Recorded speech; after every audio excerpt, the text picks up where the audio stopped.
And so in conclusion, I was talking to my therapist. No. Hello. What's up, everybody? We are Good live. What's afternoon. going on, guys? Yeah. Good afternoon. Good evening over here. Good morning over in Australia. Yep. How's it going? Lucas says, yeah, we got some lots to talk about. Lucas has pupated into a new being. I'm a beautiful butterfly. Yes. Just when you thought he was going to go from Centralian exotics to Aspadites exotics, he's about to change again. Well, I started feeling threatened. There were so many jokes about, you're not a carpet guy. And I was like, wait, are they jokes? Are they not jokes anymore? So I got some carpets today, which was really fun because I wasn't trying to and I wasn't expecting it, but a really, really great situation fell into my lap, which doesn't always happen. A friend of mine that I used to work with at East Bay really just kind of needs to downsize. And so, I guess she wanted to check with me before putting them on Morph Market. And I was so glad she did because I was like, hell yeah. And then I went over to her house like an hour later and now they're here. Yeah, nice. Yeah. Gorgeous snakes, man. Gorgeous. Yes. Yeah. So highlighter line jungle carpets. I know nothing, like we were talking about before the show. Let's obviously educate you. yes. But when somebody's like, look, vibrant yellow and black, beautiful snakes, you want them? It's like, yes, I do. Yeah. That's why I have a Mandarin rat. Yeah. Literally that exact explanation. You want it? Bright, black, yellow. Yes. Yes, exactly. I love the comments here. Jungle man. Even though I completely trust the person I got them from, of course they're in quarantine, so I don't want to bring them in here to show you guys. But Eric, if you want to put a picture or something, totally do that. Absolutely. But yeah, I mean, shoot, I'm excited to get going with the gelatins from you eventually, and so I was already committed to digging into jungle world, so why not? Yeah, man. Yeah, these are. I am a carpet guy. Dang it! That's what you say. Hey, that's his tattoo right there. That's me. That's my arm. Yeah, that's proof. So that's the male, and the male's nicer in my opinion. I mean, holy crap! Good gravy, man. Holy shit, that's a nice snake. I am so blown away by the male. The female's nice too. She's got great color, but she doesn't have the tipping that he does. So this is what I always say. Like, why can't okay, you look at the color of this snake, right? Uh-huh. Why couldn't we selectively breed that to make it look like a jag?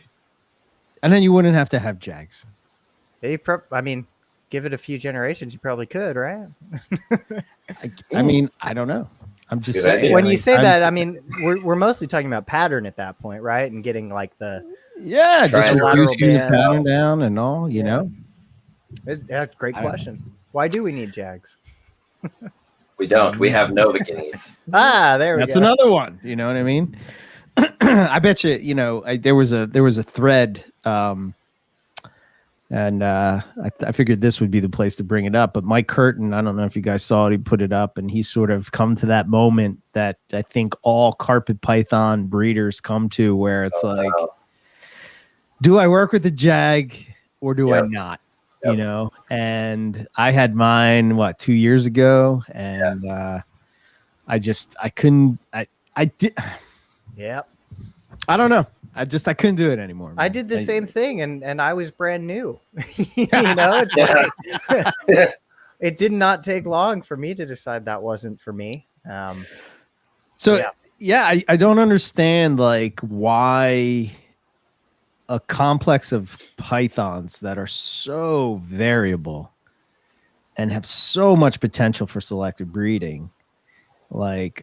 Maybe we should take a page from the short tail community, because I don't know, man. They've made when I look at Matt Minatola's ocelot stuff. That's not a gene. That was just bred. I mean, I guess it's a gene, I shouldn't say it's not a gene, probably, but it's Everything probably more, is many genes. it's Yeah. probably like, yeah, exactly. You know what it's I probably mean. a polygenic thing, like 100%. like Tiger made up of multiple genes. Yeah. Ivory, same thing. hypo. Yeah, exactly. So if and that I think that was my comment. Like if Nick can line breed, yellow and black snakes to be white and black, why can't you reduce the pattern? Why couldn't you make it look like a jag without? I mean, the color is there in that snake that you just had. Yeah. I mean, to me, that looks like a gamma jag. Thing is crazy. I'm so excited. Without the wibble. It's good that we're doing this because this is the only thing that was going to pull me out of the kitchen where the quarantine bins are, and I'm just like, like, I stood there for like an hour and a half. Nice. Yeah. Did you do that for the womas? Oh, of course. Oh, okay. All right. Well, which womas? It depends on which ones they are. I see. All I right. haven't gotten Owens yet because of the storms. Which, by the way, glad you all didn't get Wizard of Oz. That was spooky. Holy shit, man. That was my phone was beeping like every 5 minutes. Take shelter. Go to the lowest part of your house. There's a storm coming and you're gonna blow away. Smokes. Yeah. Yeah, man. That would really put a damper on the plans for expanding your naturalistic enclosures. A little bit. Where's my Ackies? Floating away on a wooden raft down. Jokes aside, though, that's terrible. Everybody who's been affected by all that.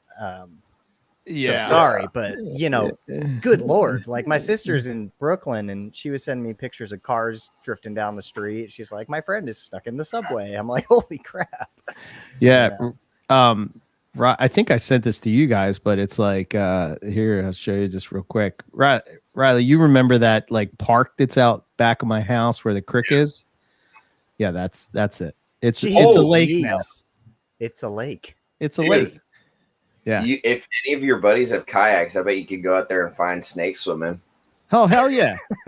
Yeah, 100%. And then this is the other funny one, right? That's the lake half full point of view. Right? This is my favorite. So this is 676, which is like a huge highway in Philadelphia, right? That was it after. Woo! Nice. Same place. It really is striking when you see something like that. I'll never forget driving through Houston in fall of 2019 after the tropical cyclone or whatever the hell went through there, and just everything was underwater. It like when you as a person look at things that you see every day that are not supposed to be underwater and they're underwater, it's like it's hard to describe that feeling. It's very concerning. You're like, wait a minute, my pool overflowed. Yeah. Yeah, it was. Man, it's crazy, man. It's crazy, but everybody's all good. I thought Owen was going to get hit worse because he's out in sticks and he's by tons of rivers, but like his house is like on a pitch that's like this. He lives at the top of this hill, man, and he was okay. So that's good. Thank God Mort wasn't out and about running around the neighborhood or something. He would have been floating away.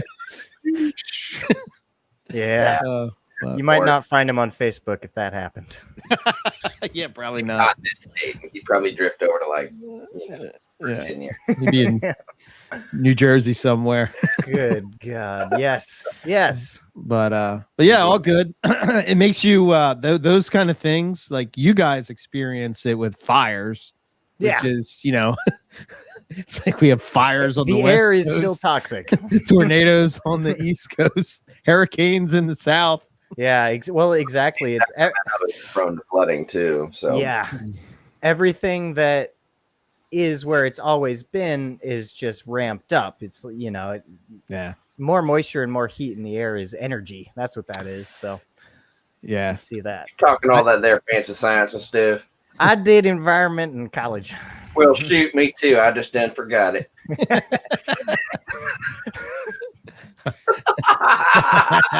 I wish I could forget it. You're still in school. I'm like a decade out. Yeah, true. Except now I'm just like looking at all the pretty animals that are going extinct instead of looking at why. Right. Yeah, exactly. I'm out of school as long as Lucas has been alive.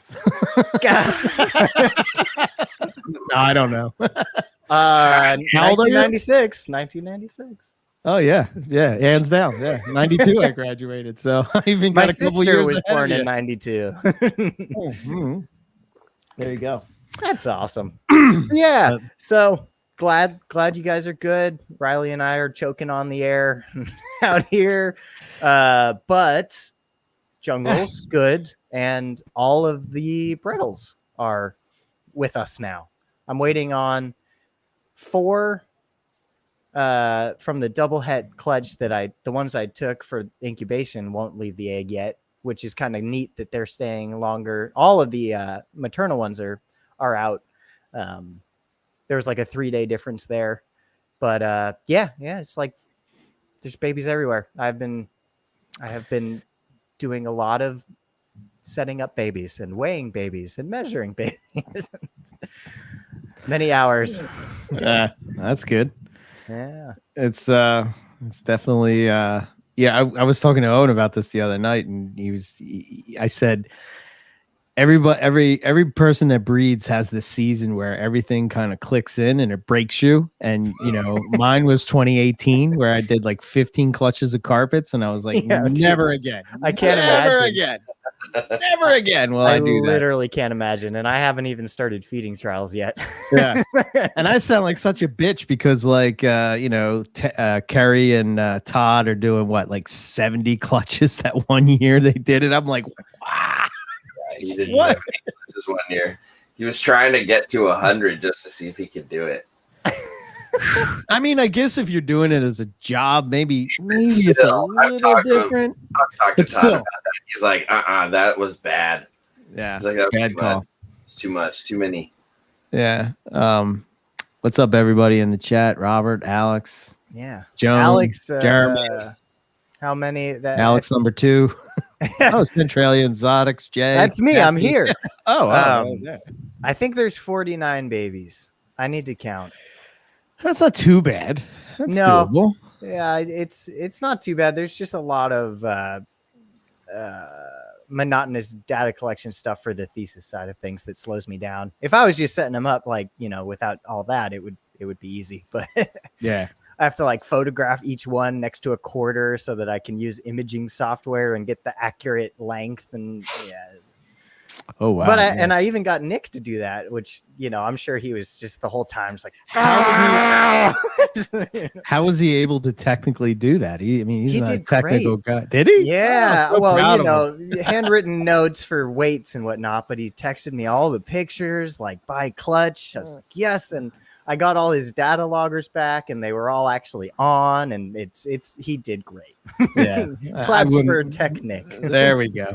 I know he's technically, So I was trying to explain to him the podcast part of things, and he's like, "Wait, what?" Come on, man.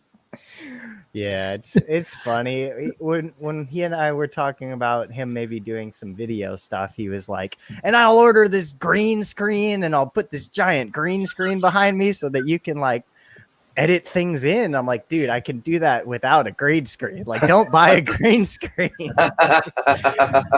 We don't need that anymore. Wallabies jumping around in the background or something. Yeah, it's like I can literally just put it next to your head, like have like a whiteboard or something, like if you want to be fancy. But yeah, it's hilarious. I did get weird odds in the double het clutch, kind of like extreme strangeness where almost all of them are genetic stripe.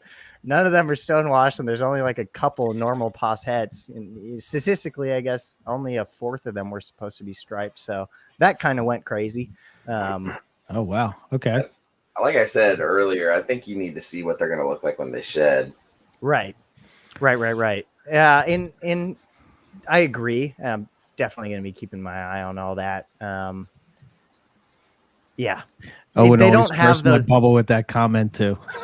Yeah, well, no, like I totally am with Riley on that, but no, it's true. From what I'm seeing, they don't have the stonewash markers that I've been able to see right on other examples in my collection.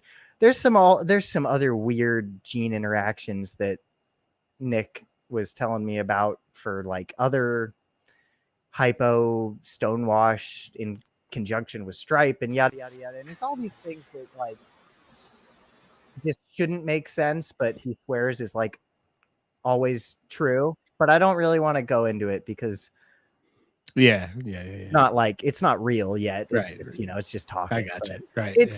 It gets complex. I don't like genetics.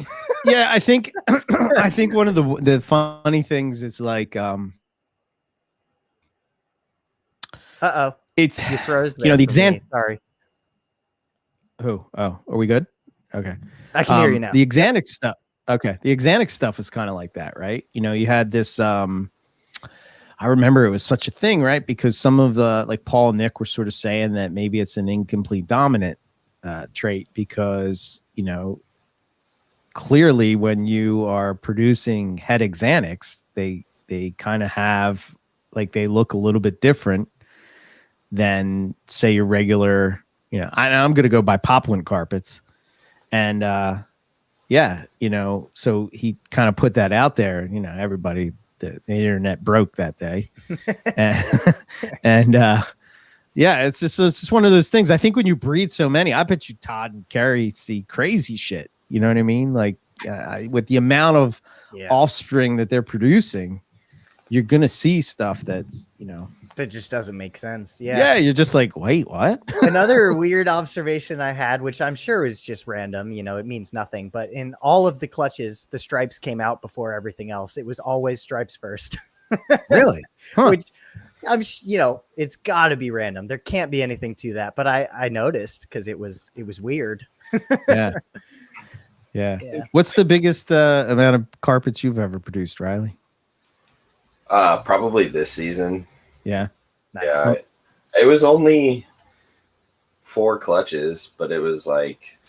But still, it was like 60 babies or so. Yeah, that's still a lot. It doesn't sound like a lot, right? But it's a lot when you're going through and feeding. Yeah, it's a lot. And photographing and posting for sale and juggling customers. I was actually over at Glenn Brooks' house earlier of Glenn's Reptiles, and I was asking him how he does it because he produces a lot of colubrids every year and like a lot, like 200. Wow. I was like, how do you keep track of all of it? Like, you've got a lot, you're photographing and listing things online, and he's got a spreadsheet. So for like every animal, they're written down on there, and it has like columns and who's getting sold what and when it goes out and the dates and everything. So it keeps track of it.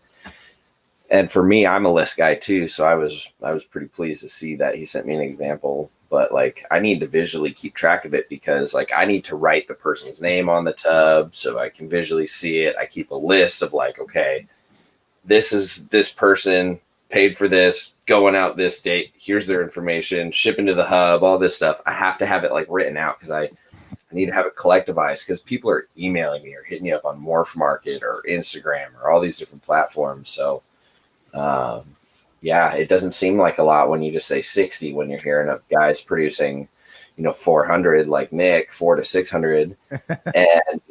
And then you try and keep all of that straight and organized and clean and fed and keep up on keeping your food stocks available. I mean, it's a lot of work. Yeah, it's a lot. I think the thing that I geek out, like some people geek out about, like the like when you talk about it as a business, right? They geek out on like the reptile hobby and the sales that it produces and all that kind of stuff. But to me, the thing that I geek out about is like how people keep records. Like to me, I just find that like interesting to talk to people about. Like, so how do you do it? And then you get these like little tips and stuff, and you sort of tweak your plant. Like for instance, when I was at Rob's house, some people do index cards, some people use an app, to keep track of it with scanning a QR code.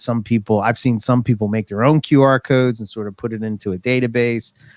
There used to be a thing called iHerp back in the day where you could sort of log all your stuff on. And I think at least from what I've found, there's not an easier way than to take it and write it. Yeah. to me, that's the most efficient way. But the problem with that is, see, like index cards. But what Rob does, there you go. He sort of has like this spreadsheet, and he could sort of see everything in a snapshot, and he has whatever he's tracking on it, and he has a little clipboard, or like a clipboard, and he has these paper for each snake or whatever, and he just sort of writes, check boxes it. And I think maybe that is maybe a little influenced by products, because I don't remember Riley, but when they had a website and all, they had like you could download their record cards, and it was basically like it said stuff going this way and stuff going this way, and you sort of would like check it in the box or whatever, and you sort of keep track of things. But I don't know. I did the QR codes for a long time, and I like the way they look, and I think they look slick, and all that information is there on the computer and all that stuff. But I don't know, man. There's nothing easier than pen and paper. Yeah. I'm with you there. I'm doing like a weird combination of lists for certain things, stickers on the box for other things, blue tape for other things, and then a Google Drive for spreadsheets and pictures. Right. So I guess it's kind of all over the place, but it makes sense to my brain, and then I guess that's all that matters. That's what matters. You know what I mean? Yeah. Yeah. So, and you're. And what do you do with the index cards, Riley? Yeah. Like when the animals. So like over time, you have a lot of them. So like these are all for my big male Crebo. I probably should have a binder so I don't have to have like a bunch of them sitting here and just like organize pythons, colubrids, boas, etc. or whatever, and just have like a folder for each animal and just have like a 3-ring binder with like dividers for everything. Probably do something like that for the handwritten stuff, and then just have like sleeves for all the old feed cards, and then anything worth noting, writing down on some blank paper back there. I don't know. Yeah, here's a tip I saw Matt Minatola, right? He puts a sticker on his tub, right? And I sort of hijack this from him, right? So I can see it at a glance, right? So I use those dots like a color coding system. So if it's a male, you get blue. If it's a female, you get red. So I can see the sex right away, just looking at the tub. And then when I'm feeding, if it takes a meal, I put a green sticker on it. And then each meal I'll put a little like a notation 5, 1, 2, 3, 4, 5, and then it's ready to get shipped or whatever that case would be, or for sale. I don't sell anything. What am I talking about? But you know what I mean? Like, it's kind of like, oh, okay, that one's good. That one's good. Sure. That one's good. But, but then I like Nick's way he does it too. He kind of does it on this little sticker, and he writes it down. And then when you get the snake, he puts a sticker on the top of the deli cup and sends it off. And I'm copying that for the babies. I like that. And I adopted the code structure as well, especially since he'll be using the same codes for the half I send to him. It makes sense for us to match up, since half the animals are his from a couple of the clutches. Right. I like that. It makes sense to my brain. See, I get too caught up in it, like trying to be like neat and all, and like if it's not neat, I throw it away. And then like I'm starting now to sort of like get to where it has to just come from the brain to the paper. Who cares what it looks like? You know what I mean? Who gives a shit? And it's like, no, that doesn't. Yeah. So for me, I keep all this stuff written down. I haven't really like finalized it, but like I like to send this to people, like if it's a snake that's going out, just to show them like what they've been doing, eating when they hatch, what their weight is, just kind of the schedule, and then people get an idea of what I do just by looking at it. They're like, oh, okay, so it looks like you feed every 2 weeks. Oh, it looks like you feed sparingly. Oh, it looks like, and I'm like, so it's a pretty. Whether they continue that or not, that's up to them. But for me, that's just how I keep track of it with this many animals. I have to. Nice. Well, it looks like Dan over here. You must have sold him the Poplin girl, and he's continuing to use the card, so that's good.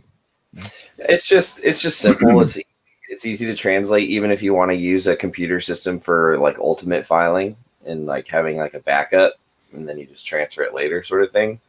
I used to use Herper Pro before that was discontinued of its tech support years ago, and it was kind of more geared towards ball pythons and morph things rather than stuff with multiple subspecies, species, and locality type deals. But it helped me keep stuff organized and keep track of my food inventory, and just kind of really got me on that mode of thinking very early on. And then once that sort of became unsupported, I just went back to handwriting it all and just kind of paying attention in similar detail, but maybe less detail. I used to keep track of like every bowel movement or urates and stuff. I was like, this is ridiculous. I'd weigh the snakes every month. Like, who cares, man? I did that.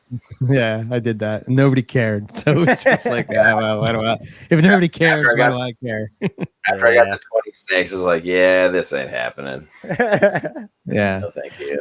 But, another thing that Matt does that I kind of stole from him was like, so when a girl lays, right, he puts a sticker on the tub, and he'll write on that day that she laid. And, if when he's breeding her again, what he's found is that it's usually right around that same time that she's going to lay. So he'll put, like the three things, right? Breeding, ovulation, laying, and then you sort of like have an idea of when that's going to come. So, Yeah. I use Apple Notes as well, Alex. That's I use that a lot. I use that. I like the fact that you can sort of take a note, put a picture. Like I don't know if I could. I don't know. I kind of like the way that works. But Travis says, I've never weighed a snake in 17 years. That's awesome. Yeah. Yeah. Nice. Yep. So well, sorry to get off on the tangent, but yeah, I don't know. Oh, it's always good. I think people are always curious how everybody keeps records. Yeah. Speaking of weights, because this is something that I'm looking into, get this. The average hatchling weight for the second hypo stripe clutch, like 32.6 grams. I had like a ton of 35-gram chonkers in there. They were huge. Wow. That's crazy. Yeah, it kind of is the opposite of what I was expecting to see. But, You thought it was going to be something different, yeah. And the two females, the MI female and this one, were like only 8-gram differences going into it. So it's not like this girl was just bigger. So, Wow. There's some giants, some big babies. That's cool. I asked Nick. He said the biggest baby he's ever had was like 39 grams. So these are almost there. Wow. I wonder if that's genetic. I wonder. It sure is with certain species. You would think that might be genetic, but maybe. I don't know. But maybe runty animals produce runty babies, and big babies produce big offspring. I come later from on. a line of enormous babies, sir. I'm more on the runty side. No, it's interesting though. Yeah. 100%. I like weights to just kind of geek out on, but I don't think that it's healthy to obsess over them. Yeah, I kind of like the I sort of just like I took that just sort of as for my information, right? Just to sort of see what normal is, or what normal is in my collection. And then, if I see somebody that is saying that it's different, then, am I doing something wrong, or, whatever the case would be. But, I've hatched out some tiny carpets, and I've hatched out some, normal carpets. But for, I guess, the Popwins, coastals, and jungles, and crosses, and all that kind of stuff, I would say 24 grams is the average for a baby carpet. Yeah. So, yeah. Yeah, that's usually my average, unless I get some freaks that are in the high 20s or early 30s. Yeah. Like the MI jungle clutch that I had 2 years ago had a lot of the high 20, low 30 babies. Yeah. Yeah. And I guess we would expect Brettles babies to be a little bit bigger just because they're Brettles. Sure. Right. Yeah. But yeah, shoot, I only had one under 24. Nice. I had my first set of twins this year, and they both hatched out at 13 grams. Holy crap. They added up to the same weight as one of their siblings at 26 grams. It was funny. So, like, it was perfect. It was great. And those two are little savages. They're little rippers. They don't care about anything. They split the nutrients right down the middle. They're good. They're good to go. That's awesome. Yeah. So cool. They're so small. So small. Even after having like 1, 2, 3, 4 meals each, there's still maybe 20 grams.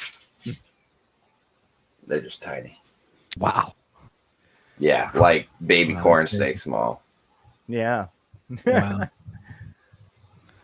That's nuts. How this is going to be a dumb question, but what's the size of a baby corn snake?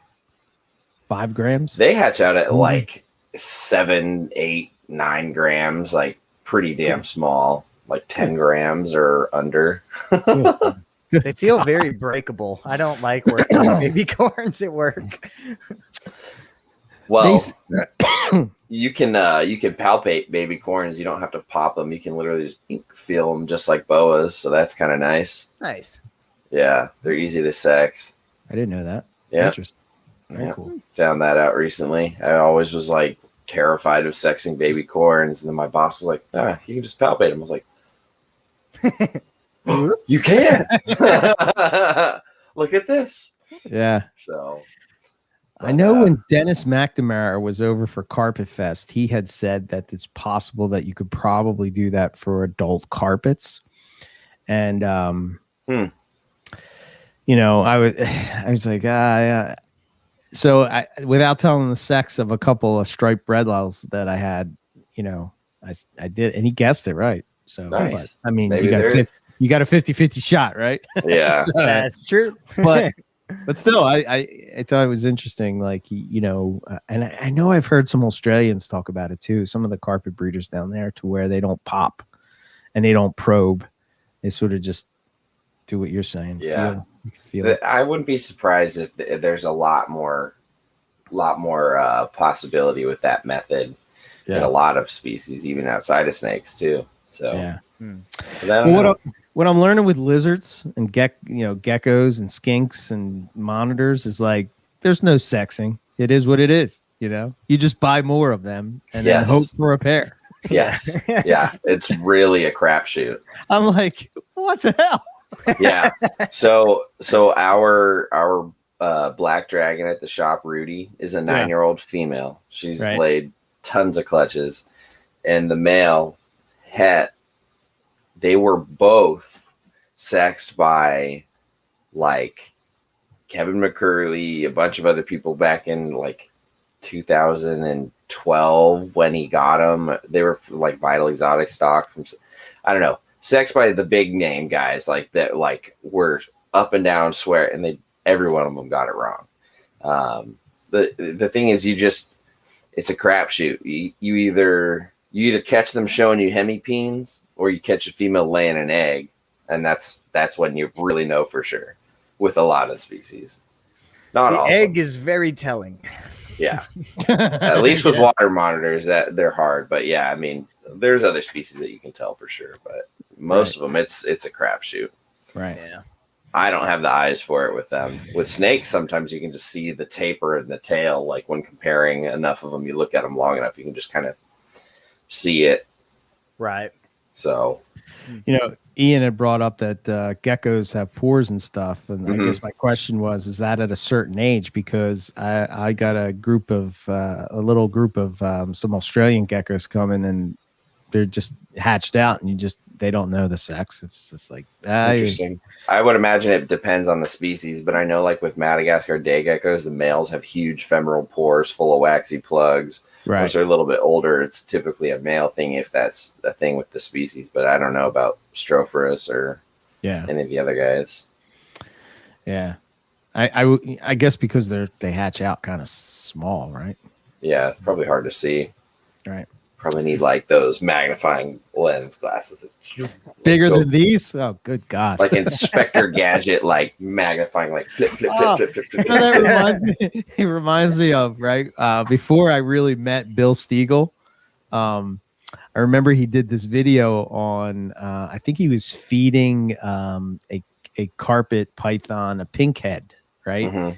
And he had on the glasses with the things that come down. Like Nice. this, and had like the long. Nice. I was like, oh shit, this guy's for real. And then find out he was a doctor. So it's kind of like, oh, okay, that's why you have that crazy. Yeah. Yeah, he's just a professional goofball. Yeah. Well, if you know Bill, that's probably accurate. Yeah. That's what I hear. That's what I hear. He's a great guy, but yeah, he's dude to have some beers. I remember when we were at the One Carpet Fest. This one was at Owens, and Bill had this. He had like some kind of sports car or whatever. And Owen, he lives in the middle of nowhere, so it's just like Pennsylvania hills up and down, right? And he and Zach Baez and Bill were going to get something from the store, and he was just speeding up and down these hills. He's like, "Hold on, Zach!" And Zach's like, just like, ah. That sounds like fun. He's like, yippee-ki-yay, motherfucker! Screaming out the window. I'm like, Bill, we're going to get pulled over. This isn't Texas, bro. This is Pennsylvania. That's too funny. That's hilarious. Good times. Good times. Good times. I did want to do an update before we get into something. Yeah. So I had made a comment on the last show about not liking what is it? Is it they're black? What's the ones with the spatter again? What's that cage company? Focus Cube. Yeah. Focus Cube, right? Mm-hmm. And Travis Wyman had sent me some pictures of ones without the splatter. Yeah. And I think you were sort of, Riley, like saying, no, Eric, you're an idiot. And like, I'm defending these guys because they make some decent cages, sort of like, not I'm being, crazy, but, sort of saying like some of the pros of it. But like everywhere I see their cages, it's just like a black cage with paint splattered on it. So I'm like, that must be their design.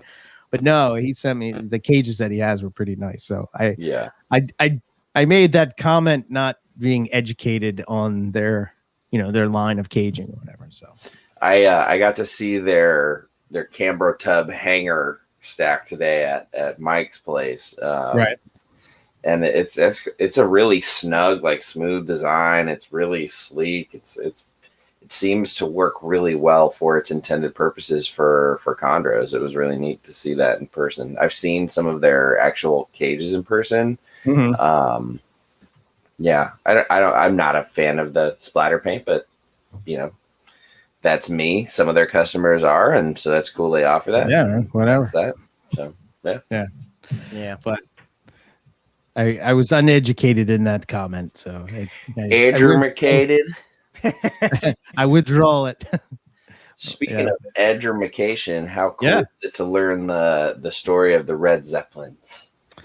Yeah, man. So that's pretty cool. First of all, that's the coolest morph name ever. Yeah. And that's like the name, the color, and the history. Like, wrap it up in a bow for me, man. Like, it's the same thing as poison ivy in popwood carpets. It's a specific look. There are other looks that get close, but you can't call them the same thing. They're not the same thing. They come from a specific history, and the story behind them is it makes it that much more juicy, and it's just really freaking cool. So if anybody listening here knows that lately I've been on a corn snake kick. It seems to be a lot of people are on a corn snake kick. It's a thing lately. Guilty. And so the first time I saw the Red Zeppelins, I was like, if I go down this road, I'm going to need these one day. So I finally did it. Glenn Brooks is close to me. He's local to me. And so I drove over there this morning and basically picked out my pair. So first shot up, this is Mom, I believe. Yep, that's Mom. Mhm. So we'll just quickly show them and then we'll get into the history. So that's Mom. This is Dad. Similar looks, but like different amounts of white. Right. And then here's the clutch pic that Glenn posted up and I lost my shit on. As you can see my comment here. I had like 3.5, 4 beers at that point, and I was like, damn. It's so pretty. Yeah. So here is a quick, terribly lit cell phone shot of I believe that's my female. Right. And then this is the male, and they are amazing. And then the history of them is the coolest part, because they're basically true locality Okatee from Howie Sherman. So like if you know anything about the Okatee Hunt Club and the true Okatees, Howie Sherman, his name is always affiliated with that. He's kind of like the originator of that line, but he had this line spontaneously pop out these albinos and he called them red zeppelins. And then they did some compatibility tests to see if they're compatible with other albinos, and that's where you get the reverse Okatees. So it's an albino Okatee, and then there's another line back crossed and they call fluorescent corns. So I have some Okatees and extreme Okatees that can make the fluorescence, and now I have these red zeppelins, and I'm obsessed a little bit. Are you trading in your carpets too? No. So let this be a little, out. we're asterisking here. These are just a little fun thing because they're fun. I enjoy them. They don't give me any gripe. They're easy. They don't come charging out of the cage trying to eat me. They're not pounding the tub because they're just angry assholes like my Maclots pythons that I'm getting rid of and sending to Tony. Sorry, Owen. Yeah. Owen, you're cursed with Max, buddy. That was funny the other day. He was like, anybody want to go in on a trio of Max? And everyone was like, no. Yeah. He can get those he can get those and he'll maybe be successful. But man, I just, the ones I have are evil. I'm done with them. They're fun. Ethan Molden, thank you for producing beautiful animals. I still find them to be an amazing species. They're just not for me. Yeah. This is one of those perfect moments, Eric, where you describe it as like this species just, it sucks. Yeah. These guys just suck. Not like, how dare you? They suck. They're assholes. They bite all the time. They pound the tub. They're like disfiguring their face on their teeth because they're hitting the tub. They're just like so pissed off all the time. I take them out. They're biting me all the time. They don't settle down. They're just, I mean, they're healthy and fine, but God damn it, dude. Like, I don't want to deal with that when they're 6+ feet long. And that's just like not interesting or appealing to me. And Travis, if you're still here in the chat, I know you said they hit 3 feet long and they chill out. I'm sorry, buddy. These things are pushing nearly 3 feet and they're not chilling out, and they're mean. So Tony likes mean, angry things. He's got his yellow anacondas, which he loves. So these will do, Owen, so they'll do really well for him. Yeah, you know, I used to think I was, and now I'm not. Yeah, man. Yeah, I get bit all the time by babies and stuff, and that's no problem. But like, I don't want an 8-foot snake that hates me. Like, I don't want that. I don't care how nice it looks. I agreed. You know, the exceptions 100%. Will be like animals that I have here that I'm breeding for certain stuff, like the head exanthics. Those things are gorgeous and they hate the living guts out of me. But they'll never be 8 feet. They'll be more like 5 feet, and that's much more like, okay, you just stay over there, you angry little bastard. Right. Like, I'm going to be working with my Papuans very much so to keep them tractable, because that female, when she's 13+ feet, I don't want her to be a bat out of hell. Like, I understand she'll be defensive and territorial as per the species' nature, but like, you know, I need to be able to work with these animals. And ultimately, when I have 130+ and it comes time to like, I got to make room somewhere, it's really easy to be like, between you and you, who do you go? Well, you're a dick, so take a hike. Right. So Exactly. yeah. Yeah. I agree, man. There's a reason that I'm making a point to work with these falsies when they're little. Oh man, I mean, dude, these Maclots are just they're so mean. They're awful. Yeah. I got enough. I got enough on my plate, man. I got too many damn snakes. I keep adding corn snakes without even realizing it. I still need, actually, if anybody's listening, I need a good baby Woma. I need a female, a nice, high, like bright colored orange one. Woma? Woma. I need another Woma because I'll have 2.1. I need 2.2. Woma. Can't have mine. Yeah. Just kidding. I don't want yours. I Yeah, want I to know, have yeah. adjacent stuff. So then when we produce awesome stuff and we're like, ooh, swap. Swap. Yep. Right. Swap. But yeah. Yeah. It's pretty funny.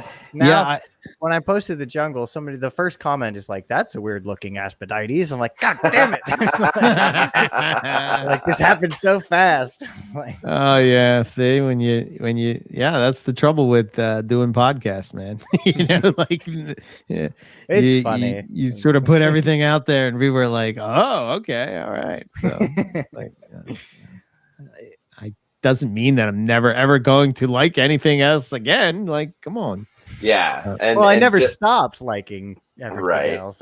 Yeah. Right. You kind of, they're just my favorite. you just ebb and flow. You have your staples and you just try other things along the way. Like that's what these Maclots were for me. It was like, okay, I'm going to give Liasis a good try here with something that's available. It's fun.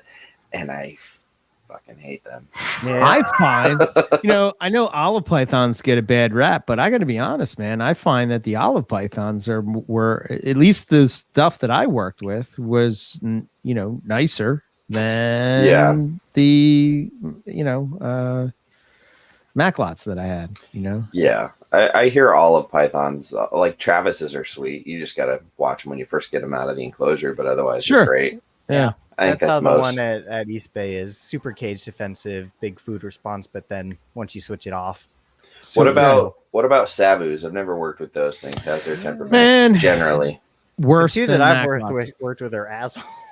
Worse than Maclots. They're worse. Cool. I don't ever have an itch to go for them. Sorry, Gary. I'll never be on your list. Yeah. Yeah, it's I like, don't care how silver they are.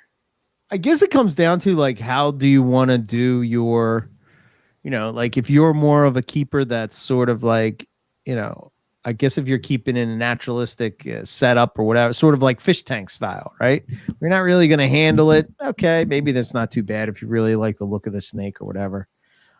Yeah, except you still got to clean. Yes. Yeah. Well, so I mean, my thing is like I like to handle my animals. I like to be hands-on with my animals. I have very few animals that I have to use a hook with, and to me, I'm capable, but I prefer to just like handle the animal, keep it low stress, move it into a shift tub, disinfect my hands, versus using hooks, move the animal, potentially get, battle it a little bit, then disinfect the hooks and do all that every time. It's just a little more steps. But yeah, I mean, you just treat them like venomous if they're super assholes, and there you go. Yeah, I was talking with somebody today about that thing, right? We were talking about pythons and like, it's like, oh, you worked with these, but you don't work with these anymore. And I was like, yeah, I don't work with these because, for whatever reason it would be, some of it was that they were just assholes. And I've tried, to your point, I've tried many different types of Maclots, right? Mm-hmm. I've tried them at least 4 times. Mm-hmm. And I don't have them anymore. You know what I mean? I've tried white lips 3 times. I've tried rings twice. I've tried berms again. Like even berms. Like I was just like, nah. No. Once they started to get size, I'm like, no, man. Like that's a lot of snake. Yeah, like shoveling this shit. Like you need an actual shovel to get the shit out of the It's a lot of snake. You know what I mean? And it's not that for some people they love that species, like some people will say that carpets suck, and it's like, okay, I guess to you, they do, but that's the beauty of the whole thing. Like I don't I think sometimes when, we were talking off the cuff about this, just that our experiences with that species, like water pythons, I haven't, everybody like Owens are straight up evil. Like they are evil. Mine are chill. I've had them 3 times and they're all super chill. They've been, so Right. I don't know what the difference is. But yeah, for sure. Maybe it's just Owen's energy, his vibe. Yeah, he likes them big, angry, like challenging. Yeah, messy.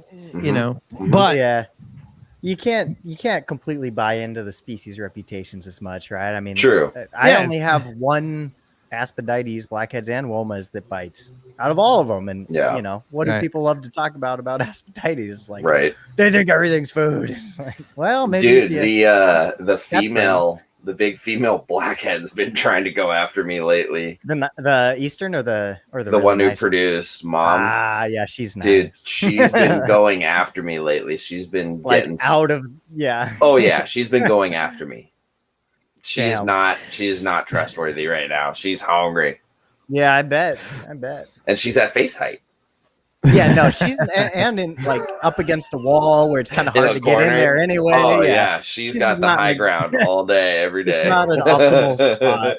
Plus, those things are just kind of hard. Yeah, but anyway, I love that snake. But even Grant, when he was showing them to me the first time, was like, I don't really trust this one. She, especially if you've been handling other animals at all, if you smell like other reptiles and you go to handle her, she will absolutely try and eat you, just like a king snake. The king snake that's in the top, she will absolutely try and eat you if you've been handling any other reptile. Must be so frustrating for her. She lives in a buffet. Oh man.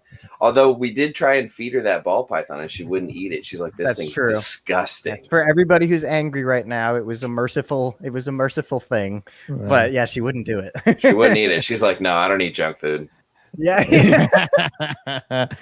Was it an albino or some kind of pastel? Pastel shit, man. It's garbage. Like, I ain't doing that. It's not even even the monitor pastel. Like even the monitors didn't want it. They're like, it's true. Nothing wanted it. It was an animal that wasn't going to make it. For everybody that's screaming at their devices. It was humanely euthanized. Yeah, for sure. Yeah. But yeah, I was surprised she didn't take it. She wrapped it like she was going to eat it, and then she just kind of like moved on. It was just she's much more motivated for my face. So like I guess so here's sort of the difference with things, right? So I think that there are species that people get into and they're willing to accept some of the drawbacks to said species because they really love that species. And an example for me is spotted pythons. The spotted pythons I have bite me every time. Did I send you guys the picture every time when I got nailed last week by the spotted python? Every time. Hanging off my thumb. Yeah. Yes.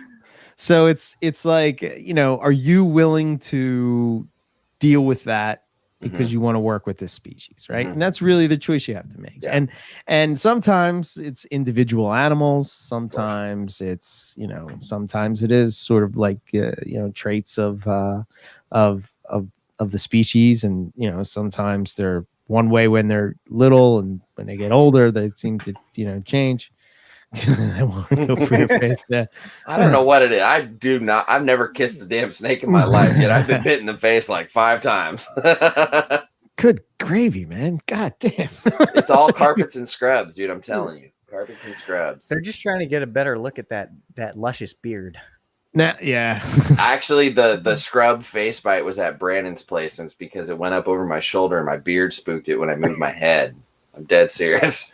Like I've worked with, scrubs is like one of those things where I've worked with some that are straight up puppy dog tame and others that are just evil.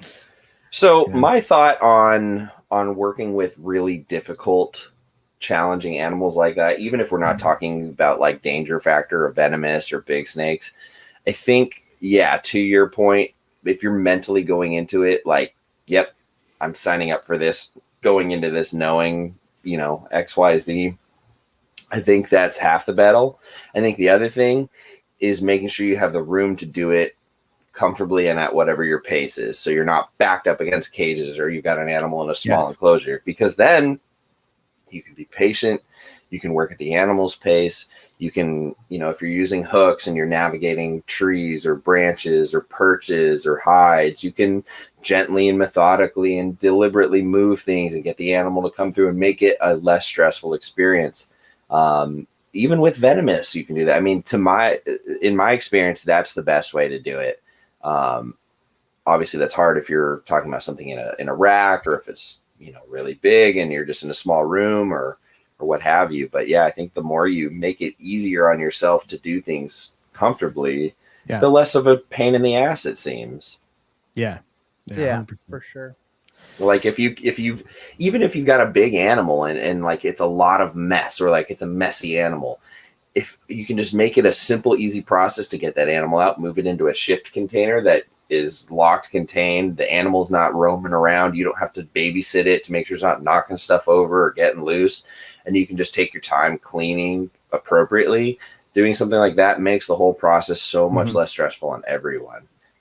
Big snakes and venomous, that was always the way I used to do it in zoos, and it was very safe every time. Very safe, very methodical, very organized. It was easy, it was effective, it was low stress.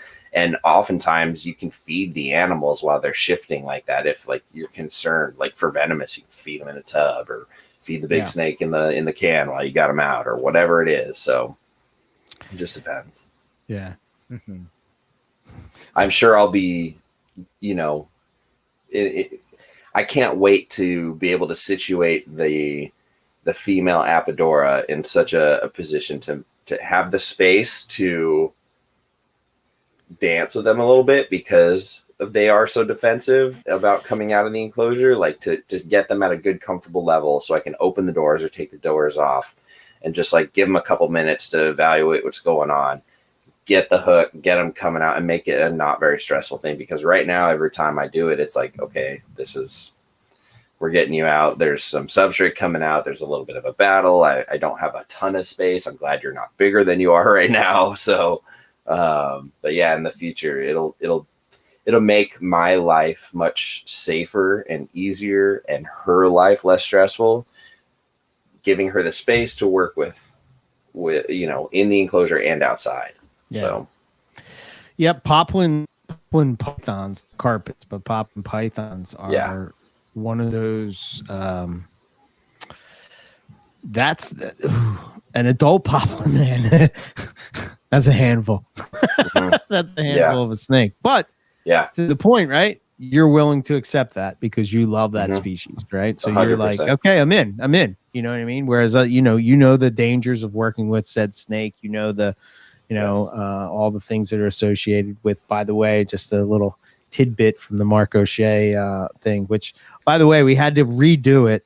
Right? I said it on NPR, but I'm going to say it here live on the thing. We had to redo it because I sent the edited one to Mark just for him to check out, see what he thought. And he didn't like what he said in certain parts. And then we went back in and we did a round 2. So that's going to be coming out real soon. But he was saying that the first time that he found Apodora was in it was dead in the river or something, and they cut it open and they found an adult scrub python that snake had eaten. So that just tells you the absolute power of that snake, man. I mean, it's like badass, dude. Yeah. Somebody was messaging me online. I don't want this to sound like I'm bashing on an unknowing customer, but somebody hit me up and they were looking for something, and then I don't have it. So they're like, well, are you going to be producing any of these anytime soon? Pulled up a photo of my Apodora, and I explained, I was like, no, like I just have my couple of them. I'm raising them up. This is a pretty rare, hard to breed species. They don't really come around very often. They've only been bred a handful of times, X, Y, and Z, just kind of educating this person. And then he was like, oh, wow, that's really amazing. What do you want for him? I was like, they're not for sale, dude. Like I spent a couple of years like drooling over these, waiting to the opportunity to put this group together. And I'm never ever letting these go over my cold dead hands and my cold dead body. Will these things be leaving my possession? Right. And I was just, making sure this guy understood, like, you're not going to offer me anything. Yeah, no matter what you say, it's not going to happen. It's not happening. Yeah, but he was respectful and he understood. And then I kept going. I was like, well, just make sure like if you are looking into these, because you can find imports. Like, this is not a beginner animal. This is not for anybody. Like, I'm not talking about cost or whatever. This is a strong animal. He's like, well, I've worked with retics, and I was like, usually when you hear that, it's like, okay, you probably are capable. And then he's like, but I gave it away at 8 feet. I'm like, man, that's not how this works. Just because you had a retic that got up to 8 feet, like it's a different animal. It's like, this thing would eat your retic. And he was like, wait, are you just saying like they have the ability to, or they would? I was like, no, this thing probably would. If it had the opportunity, if it was bigger, it would eat a retic. So that's just crazy, man. It's insane to think how strong Apodora are to be able to take down a scrub. That must have been a big Apodora. I don't know if he didn't really comment on that. Yeah, I think he said it was, it was a big snake, but it wasn't huge. He didn't say like it was the biggest thing that he ever saw. But I think a lot of so I want to backtrack for a second. So I think one of the reasons why Owen has a lot of like why well, for one, he absolutely loves white-lip pythons, right? He just friggin' is enamored with these things. Every time he's taught, I'm going to add white-lip python. I'm going to add. Yeah. I think they're probably second after rough scales, right? And for him, we were talking the other day, and because I've been telling him this for years, I'm like, dude, why are you doing things you don't like when you can fill those cages with things you do like? Like, and maybe it's just like as you get older, you start to look at these things. Because trust me, man, I've been there. You want this, you want that, you want it all, you want all these things, and you try to find your niche in the whole herpetoculture thing. Like, what do you like? And in order to do that, I guess maybe it's kind of unfortunate in a way. It's like you sort of you work with a species and then you figure out if it's for you or not, right? And then you sort of make the call on whether it is or not, right? Yeah. But like with Owen with the white lips, he has the way his cages are set up, he has these huge bins, and he's talked about it on NPR before, but he has these huge bins that, the female goes in, or the male goes into the thing and they're in there. And as soon as he sees they're in there, he sort of puts the top on, he closes it up, he pulls the thing out, no stress to the animal. And I think with white lips in particular, his feeling is that he's trying to keep it as low stress as possible.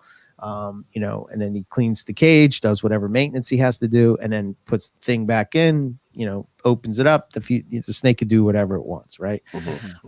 So he has it set up for that. So he's made accommodations to sort of to accommodate that, and it's I don't know. Again, I just keep saying the same thing. I think sometimes when we talk, we're being a little bit dramatic, I guess, if you will, or we're having a conversation, right? And we're just talking like, oh, I didn't like that, they suck. Oh, I didn't like this, they suck, blah, blah, blah. But it doesn't really mean that the species sucks per se. It's just not your bag. Not your jam. I bust Owen stones all the time, telling him all the time, I'm like, dude, this species sucks. They suck, and he's like, shut up.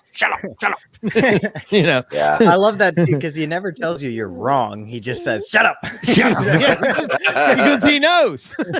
He knows what I'm talking about, because we know, right? We've kept these things or whatever, and it's kind of like try to fight it. I thought about him the other day. I was like, oh man, I wonder if he's actually going to regret getting these hognose from me, because I looked in there as changing waters, and there's like poo smears on the wall, like arched, like windshield wiper, like just like a row of them. That's not my jam, man. I can't do it. I can't do it. I am not going to miss that. No. I'm gonna have to disinfect the hell out of that cage. Yeah. Oh man. Yeah, I don't know, man. It's kind of like what. So, for instance, another one for me, right, is I've tried them multiple times. I absolutely love the species. I think they're great. I think they're beautiful. I wish that in a way, I don't wish that I I'm glad that I am kind of like where I am in my collection and keeping and what I like and what I what I want to work with. But like short tails, like I've been so carpet python brained, like way of thinking of keeping snakes. Like if it kind of feels like for me, if it doesn't fit in that box, I don't want it. You know what I mean? Like if I can't keep it the way I sort of keep my carpets, I can't. It's not fair to me. It's not fair to the species for me to keep it, if that makes sense. You know what I mean? Because I'm not going to do right by the species. So, then you make those calls, and I've talked to Rob about this multiple times, and he's like, nah, man, it's like sometimes you work with the species, you like it. Sometimes you don't, right. Just kind of move on from it. But 100%. Yeah. I think you hit it on the head perfectly. I think the worst you could do in that situation is hang on to the animals to their detriment and your displeasure. Right. Versus putting them in the hands of somebody who's going to be more focused in that direction that suits them or whatever it ends up being. Right. Like with the white lips and the rings, I was like, listen, if I keep these here, they're going to die. Not because I'm a bad keeper or anything. It becomes this thing, right, where you can see yourself paying less and less attention to them because it's like dealing with them becomes a chore rather than an enjoyment. And it's like you start to think in your brain like, oh man, I gotta go clean these. Oh my God, I gotta get the bucket and I gotta get the hook and it's gonna bite the shit out of me. And I don't really feel like getting bit. I just got yelled at because we don't have no milk during the hurricane. And like the last thing I want to do is get bit in the face by a whatever, So I don't know, man. So as soon as I start to see myself feeling that way, it's like, nope, here, Owen, you take these. Acknowledge that, you take them, take them. Just have them for free. They're yours. Nobody is holding a gun to our head saying you have to keep snakes in boxes. Yes, we do this because it's supposed to be fun, and if it's not, you stop. It's like find a better situation for you and the animal. Like you're saying, I've done that with species. For sure, rosy boas were not my thing. Different than a white lip. They're tiny and they're cool, but they weren't my thing. Right. And I work with them too, and I'm with you. Yeah. it's a tricky thing because you don't know that until you try. Which now I feel like I'm able to get that sample. Like the first couple bites at work, so I don't have to.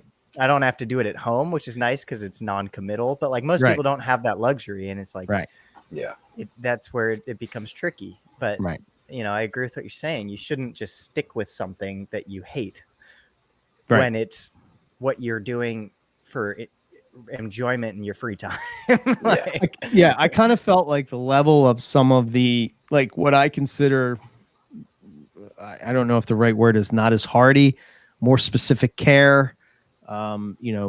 Certain requirements have to be met or they will die. Like, like white lips and rings, for instance, like they need water constantly or they're going to be dead. And then I thought about it from this standpoint, right? Like, is it fair to make my wife when I'm, over in Australia for 2 weeks, like, is it, I don't have a problem with her saying, oh, I got to go in and change the water of a carpet python, right? To me, like carpets that I have really, I have a couple that are probably iffy, but I don't feel like nervous about her doing it, if that makes sense. You know what I mean? I've kind of showed her how to do it. If it needs to be done, she can go and do it, right? But like to ask her to put her hand into a white lip cage or a retic cage or a ring python cage, that probably would not go well. And they're not going to be able to, go without. And again, when I say this, I'm not saying that my carpets when I go to Australia don't get water or anything like that. It's not what I'm saying. So let me just be clear before I start getting the messages that say what I'm saying is that I wouldn't feel comfortable leaving for more than a week and leaving those snakes behind. Like think about it. Owen, when we go to, he has when Owen goes away with us, he has what's his name come over, France Springle. Buddy. Yeah, the other buddy, Mhm. and he takes care of that stuff, because Right. the white lips can't go without it. And Jim ain't doing it. Yeah, our ring pythons at the shop, man. If it's not if they don't have a bowl full of water and the humidity is not up, they are angry. They're having terrible sheds. Yeah, they are 100%. just, dude. That's a species that you gotta love them. I don't. I enjoy that. I enjoy that I get to work with them and that I've learned their behaviors and I'm competent with them and I kind of understand them a bit. But other than that, no desire to keep those. I don't love them. I love the one at GX3 that is friendly. Yeah, she's great. She's great. What's interesting with them is when you're pairing them, you have to be careful because they are so sight oriented with movement that when we're opening the enclosure with them or if we're doing any work, we have to separate them and then put them back together because if they're just together and you're doing stuff and the lights are on and they're out and about and somebody moves past and they think there's food opportunity happening, they'll just grab one another and just it ends up being hectic. So they're not the sharpest tools in the shed. They have very delicate thin skin that sheds poorly if the humidity or the water availability is the slightest bit off, and that whole type, that body type, that sort of natural history niche that they fill is very similar to white lips and that whole Chilobothrus sort of, it's interesting group of snakes. Not for me. Yeah, I think ring python. I was having this conversation earlier too. That ring pythons, in my opinion, should be in the same genus, regardless of which one you want to. I'm not here to debate taxonomy or whatever, but to me, with my experience, ring pythons and white lips are kind of they should be in the same genus, in my opinion. From what I've seen, from what I've worked with, they kind of looks very similar. They act similar. The current genus for those guys, is it Bothrochilus and Leopython? Leopythons for the white lips and Bothrochilus boa for the rings, I believe. Yeah, I see.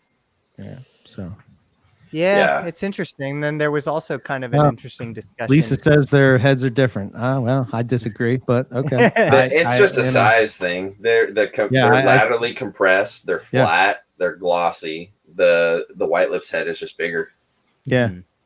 There was I was just going to say there was kind of that discussion of the phylogenetic tree that Casey Cannon said into the NPR chat earlier today about Aspidites being perhaps more closely related to Bothrochilus and Leopython. And what's your thought? It's an interesting take. There were some people were like, no, but I don't know. I obviously I would need to read the paper and see if that phylogeny was, from gene sequencing or what. But just from looking at morphology, I think that Aspidites' faces look a lot more like a ring or a white lip. They kind, in my opinion. You don't think so? Mm-mm. Well, compared to what? They don't look like carpets. They don't look like scrubs. They don't look like. To me, Aspidites is very unique. Oh, it's yeah. Well, I'm not saying it's close, but I'm saying if we had to put them next to something that exists, I guess. Yeah, I don't know. What's closest? I think that's why they're sort of their own. Yeah, it's true. They might. You know what I mean? It's a good point. I don't see the resemblance between ring pythons and Aspidites at all, other than they have bands. No, I don't mean in that way at all. Just kind of the sense that I guess really all I'm getting at with that is that their heads aren't particularly distinct from.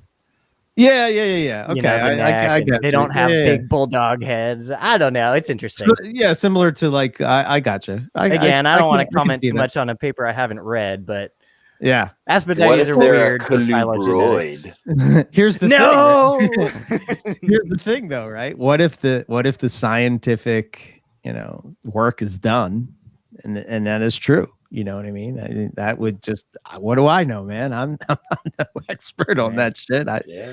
I'm just going off of a few animals that I work with. To me, when I Same. look at a ring python, I see a white-lipped python. When I see a white-lipped python, I see a ring python. When I see, it's kind of like Apodora. Like, to me, Apodora doesn't look like anything. They used to be compared all the time to olive pythons, and I'm like, what are you talking about? They couldn't be Totally. anything close. They're not even anywhere in the same ballpark. Yeah. Agreed. And then there's that whole tricky one where people will tell you that morphology has way less to do with actual relatedness than genetics. Things can look the same and be vastly different, like different green tree pythons, or look vastly different and be very related. So that's what makes it so damn tricky. Yeah, and the other part of it is, right, it's like we're seeing this snapshot that's literally like, it's just this moment in time is what's happening, and maybe they're on their own, divergence trajectory, and 100%. that's, I don't know. Yeah. To clarify, I'm not saying I think that blackheads and womas look like ring pythons. I was just saying, I understand what you're saying. Like, you're saying, like, when you look at a carpet or something in that vein, scrub, Owen Pelly, very different. Their head is very a chondro. Their head is very distinct from their neck. Yeah, 100%. I'm with you there. Yeah, I agree with that. Yeah. Speaking of Owen Pelly, I wanted to show this real quick because Darren sent it to me. His work on his cage here with his Owen Pelly cage. It's pretty sharp. Wow, that's cool. That's neat. Little I like the ledge cave thing. Yeah, man. How cool is that? I hope you can get into that hide box. Yeah, I don't know. There's a door. Aaron, is there a door? If not, you should build one. Build it before it dries. Cut a door. That looks badass. That's cool. That's also, really just cool. the fact that he can have an Owen Pelly. I know. Son of a bitch. Yeah. Rub it in. Just the dream. Rub it the in. Dream. Maybe one day. I mean, we got roughies, so we'll just have to find something else that we can hang over all of Australia's heads that they can't have. Ring pythons. There's one. You can't say corn snakes because they have established populations of corn snakes over in Australia in certain places. Oh boy. You know what breaks my heart is, but I understand it. It's like grass is always greener on the other side. Is when I hear Australians go, "But you guys have ball pythons." I'm like, "Shut your damn mouth! Don't you dare say that! Right? How dare you!"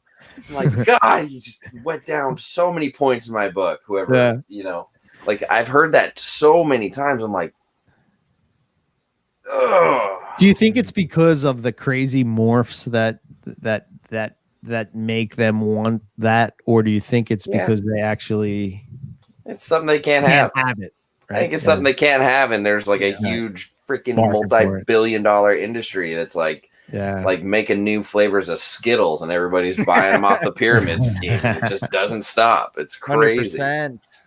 Snaps for that. Yeah, it is kind of crazy that, like, I remember, like, 5 years ago how people would be talking about that the ball python bubble's gonna burst, but it just seems like it never bursts, man. It's like there's like 7,000 something different combinations on the world of ball pythons. It's like, it's a simple formula. You just hype up something else as the fire's burning out on the next thing. You just rotate, rinse, and repeat. Crazy. I will give the ball python community credit for this, right? It seems like in the past maybe 4 or 5 years, right? The last time I went to Tinley, I remember that we were me and Rob were walking around the show, and I was kind of like looking at these different combinations, which in on paper would be like, oh my God, if it was 2009, you would be like, oh my God, I can't believe we made a 1, 2, 3, 4, 5, 6, 7, 8, 9 gene, whatever, Right. And it just became like this white, beige, patternless thing, and it's just like you've lost everything. And I think a lot of like, at least like the mainstream or like say the top breeders of ball pythons sort of took a step back and said, what happens if you just put 3 together, you know, and then like refined it. I mean, you look at like Jason Gabelka and like guys like that who have like really kind of worked, and you know, like it seems like they don't go more than 5 because it sort of gets muddy or whatever, but it seems like color has come back, and you know, pattern has, you know, all these different things. That's I think a lot of people are starting to realize that it eventually you're just throwing too much together. You kind of need to have a focus, people need to believe that what they're looking at actually has what you say it is, not just like a 9 topping pizza combo that's just slathered in cheese and you just taste that it's all that like this. Yeah. You know what I mean? Yeah. But 100%. Yeah. And it the other thing, so depressed when I have to label an animal, a ball python at work, and it says like possibly also this, you know, there's like 5 genes and it's like possibly Mojave. It's like, God damn it. Like, to me, if you can't appreciate the normal wild type look of a species, you shouldn't be keeping the species at all. Now, the problem with that is 99.9999% of ball python people would then be eliminated because none of them appreciate the normal wild type look. In fact, I've seen random scrolling through like social media that there's like magnets and stickers and shirts and whole campaigns for no normals. Like what? Like that's like literally their thing is to have so many genes in what they're breeding that they never produce normals. Wow. Like that's a goal, is no normals. I guess you want to know something that's even more fucking ridiculous is what's that? Me, a carpet python guy, a rainbow guy, a nobody, whatever. I produced intentionally a clutch of 100% normals for the sake of making nice freaking normals to sell as nice freaking normals. Because what happens is people get these morphs and they're all fucked up and they're all jacked up and like they get albinos and they don't eat for like 8 months because the genes are so broken. These big and people's first experiences with something that's pretty, but it's like useless as an animal. It's like not there. Then they get this normal and this thing's like a beast. It's huge. It's eating. It sheds. It does everything. No problems. And it's just like, I find it funny, like when, you know, I guess for me, like the normal ball python was the shit to me, right? Because when I remember there was a pet shop that was around the corner from me when I was a kid, and I would go in there and the spider and the jag genes. Did we have that conversation at the beginning of the show, or did we have that before the show? Neither. Oh wait, talking about jags? Yeah, we talked a little bit about jags on the show. That was during. Yeah, I think that was. Yeah. I guess I have a couple thoughts on that. One, I think that like from a breeder standpoint, which let's face it, like a lot of ball python enthusiasts are coming from that breeder's point of view, money. Right? It's basically you're losing money to make a normal. So you want to sort of try to make it so that that animal is not going to come into this world to then be neglected and thrown away like it's trash, right? Which is understandable. I completely respect that approach for that reason, because that absolutely does happen. Right. Yeah. So there's that part of it, right? But at the same time, you have to wonder like why. I guess it's hard for us coming from, say, the Morelia world, where we, you know, some people don't like morphs. Some people like morphs. I think some people that don't like morphs can appreciate the way a morph looks, and they still love the, you know, variability of, say, a normal carpet python and vice versa, right? You know, it's not like I've heard Nick say numerous times, I'm never going to make it, but God damn, that's beautiful snake. You know what I mean? And it's like, so you can appreciate that's a hot snake. You know what I mean? So for sure. I don't know what it is about that. Maybe it's that business mindset. Maybe it's that combination. You know, I think the ball python keeper breeder person that's doing that is more into being surprised about what comes out of an egg. Sure. You know what I mean? I think that's their drive in herpetoculture, as opposed to people like that are in the chat or us or whatever that are more driven by natural behavior, or they really locked in on this species and like, Well, I think that it's inherently addicting too. It's like Yeah. Oh, slots. yeah. It's like, Oh, yeah. it's like a slot machine. It's like gambling. It's a mystery Mhm. box. Each Yes. egg Yeah. is like, and you gotta Right. wait, and then when you finally And you have see a little bit of control too. yeah. So Yeah. 100%. Dude, I mean, I felt guilty of it with carpets. You know what I mean? That whole addicted of seeing what's going to come out of it. But yeah, man. yeah, I just experienced that for the first time the last couple of weeks. So now I can relate. And yeah, it's addicting, and there's a place for it. I think what the hobby has failed to do is made a place for the normals that prevent those product animals from being thrown in a box and tossed over a fence at the local zoo, or left outside in the cold snow outside of a reptile shop overnight for a weekend. There's the commoditization of these animals as byproducts, as stepping stones, as money printing machines, or whatever it is, as business entities, has forced everyone to just completely ignore the byproduct, which we just spoke about reasons why that all makes sense. Business, I get it. But there is a place for those normals. There are enough people out there that want them as pets. And I think by having this campaign of no normals and blasting it out there for the average pet keeper to see, you do your species a disservice. I think a business can strive to not produce that byproduct if they're not willing to put the legwork in wholesaling those off to pet shops or whatever. But don't put it out there as no normals, all this stuff, because then you're just saying like this animal is trash. Yeah. This animal is not trash. This animal is probably healthier and stronger than 90% of what lives in most ball python people's racks, because they're all whacked out with broken genes and they hit 1,000 grams and they don't remember how to eat all of a sudden. And, whatever it is, they swim upside down instead of feeding. These things are not wild animals anymore. They are domesticated. Yeah. But the wild ones, the truly natural wild ones, are still something to be, appreciated. I still have one right here. I'll open her enclosure. Yeah, I keep her in a tub. Yeah, I'm saying all this stuff, appreciate her, and I keep her in racks, sue me. But no, I still, I pull open that enclosure and I still go, wow, you're beautiful. You're a clean, amazing example of your species. Man. You're beautiful. And she stays here because she has a lot of value to me for a number of reasons. And yeah, I did breed her this year for normals for the pet shop. And guess that, that there's going to be some kids walking away with their first pet ball pythons. They're going to have a great experience because of that. But I don't know. I think 100%. I could go on for days about it, but I just think the whole devaluing of certain species, like intentionally devaluing something like that, is not a progressive way to move forward with the hobby.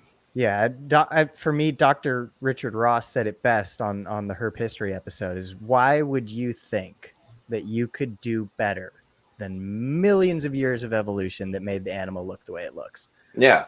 And I couldn't agree with that statement more, as somebody that creates and appreciates morphs, not more than the wild types. That's for goddamn sure. So yeah. Just keep that in mind. I mean, they look like this for a reason. They weren't printed at the factory to go sell at Toys R Us. Exactly. It's funny. I have these like recurring dreams that sometimes like build upon another. And this ongoing one that I've been having a lot lately, it involves going down like into a room, and it's got a pair of each carpet python in these nice enclosures, no morphs, just wild representations of each of them in just a nice enclosure, and then having an entire room of just Papuan carpets of every single variety, and then having a room of just the Papuan pythons, and then that's it. And I think for me, it's hard to accept that reality because I'm still having fun on the path that I'm at. But like, I think we all got to remember, we're still, what we're keeping isn't the end all. It isn't the end of our collection right now. It's going to change over time. So I think as I go through the motions of like playing with some of these mutations and playing with morphs and getting that out of my system, so to speak, I think eventually we all kind of come full circle or center ourselves. I see myself, absolutely ending with Papuan carpets, Papuan pythons, and then like a small representative of all the others, and that's it. Mm-hmm. It's funny, I remember, when I was sort of really getting into carpet python morphs, and I don't think that there was anybody that was as excited about carpet python morphs as like me. I'm sinking tons of money into them, and like I just can't get enough of them, right? And I think part of that was mentally for me. For the longest time, I got to watch, I would listen to Reptile Radio, and these guys are talking about, oh, I bred this and I popped out this amazing thing. And like, it was the hobby at that point was very morph centered, right? Very, very morph driven, more so than today. At that time, it was like, if it's not a morph, which is kind of led to sort of some of the mindset of today, right? Is back then. And, I think it was the whole, like, people trying to get rich, or, thinking that this is going to be the next big thing that they do. And they're super excited about, I'm going to be able to breed these snakes for a living. And that's all fun. And, everybody had this sort of dream that they were sort of put out that this could be you. So once carpet morphs came along, it's like, oh, now we can play in that game, because up to that point it was like jag, tiger, albino was like a pipe dream. Xanic was like over in Europe, and again, another, it's super expensive. And then zebra sort of came out, and it was like, oh shit, maybe we can do some of this stuff. But that comes with a whole host of things, because when you're coming from a ball python mindset, like I was at the time, to sort of take that and apply it into the carpet python world, you can't just do it like it's the same, because it's not the same. Because if I breed a spider, albino, pinstripe, Mojave, whattever, it's still going to be a ball python. There's going to be no difference. There's going to be no, if you hatch out a normal, it's normal. If you hatch out, whatever, it's not going to be something else. Whereas with carpets, it's a little bit different. So, Nick, and anyway, long story short, Nick, as I was hot and heavy in this whole morph thing, Nick was sort of like, you'll come around. And then I see myself come around, you know what I mean? And it's like, I appreciate the morphs.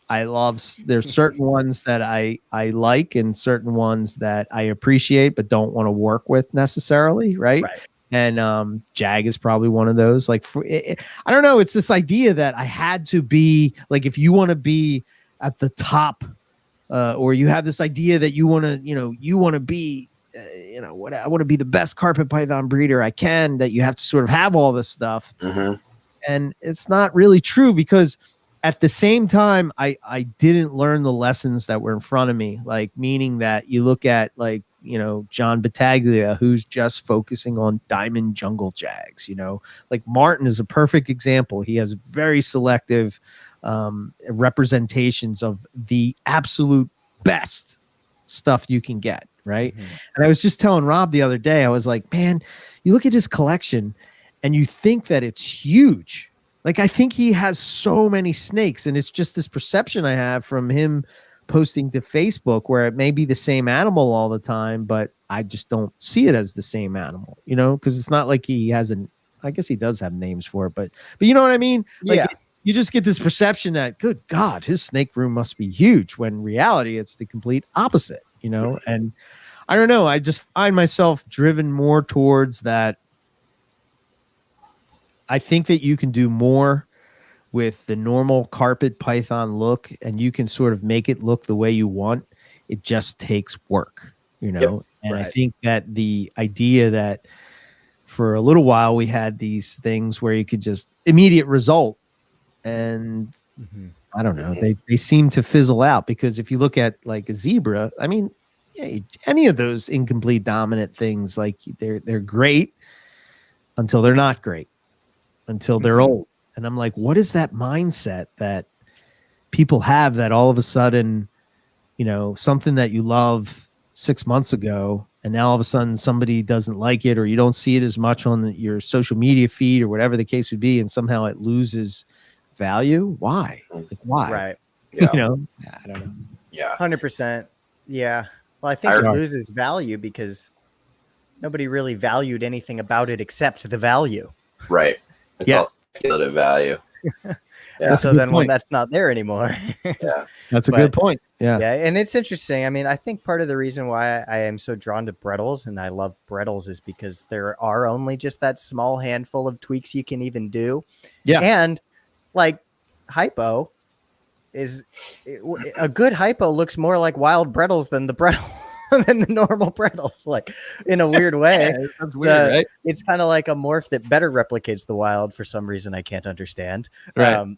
I don't know. It polygenics are a lot more engaging for me overall anyway than like you're saying, the instant gratification kind of thing. Like I hatched out a ton of stripes, like I was saying, and it's really cool. I'm like, cool, you have a nice stripe. Okay. You know, but it's not the same. It's like, right. You know, I didn't do anything to make it have a nice stripe. It just, yeah, I don't know. Yeah.